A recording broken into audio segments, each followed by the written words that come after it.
Hello friends, ಎಲ್ಲರೂ ಹೇಗಿದ್ದೀರಾ? ಇವತ್ತಿನ ರೆಸಿಪಿ ಪುಳಿ ಇಂಜಿ. ತುಂಬ ಪುಳಿ ಆಗಿರುತ್ತೆ, ತುಂಬ ಸಿಹಿ ಆಗಿರುತ್ತೆ. ಒಂದು ಸಲ ತಿಂದರೆ ಪದೇ ಪದೇ ತಿನ್ನಬೇಕು ಅಂತ ಅನಿಸುತ್ತೆ. ಇದು ಮಾಡೋ ವಿಧಾನ ಇವತ್ತು ಹೇಳ್ಕೊಡ್ತೀನಿ. ಒಂದು ಬಾಣಲೆಯಲ್ಲಿ 1.5 ಸ್ಪೂನ್ ಸಾಸಿವೆ ಹಾಕಿ ಚೆನ್ನಾಗಿ ಹುರ್ಕೊಳ್ಳೋಣ. ಹುರಿದಿಟ್ಟಿರೋ ಮೆಂತೆಕಾಳನ್ನ ಒಂದು ಪ್ಲೇಟಲ್ಲಿ ತೆಗೆದಿಟ್ಟು 1.5 ಸ್ಪೂನ್ ಮೆಂತೆಕಾಳನ್ನ ಹಾಕಿ ಚೆನ್ನಾಗಿ ಕೆಂಪುಗಾಗೋ ಥರ ಹುರ್ಕೊಳ್ಳೋಣ.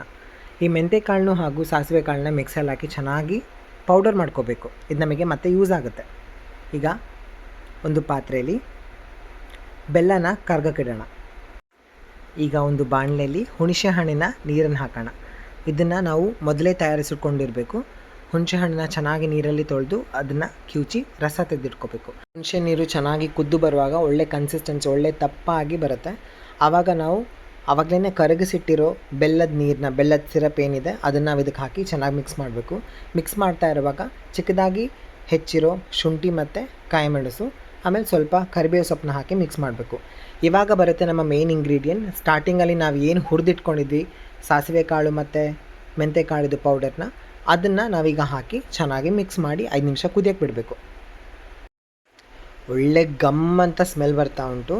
ಆಲ್ಮೋಸ್ಟ್ ರೆಡಿ ಆಯಿತು. ಇದನ್ನು ಒಂದು ಸರ್ವಿಂಗ್ ಪಾತ್ರೆಗೆ ಹಾಕಿ ರೆಡಿ ಮಾಡಿದ್ರೆ ಪುಳಿ ಇಂಜಿ ರೆಡಿ. ಇದನ್ನು ನಾವು ಲಾಂಗ್ ಟೈಮ್ ಸ್ಟಾಕ್ ಮಾಡಿಟ್ಕೋಬೇಕು. Thank you.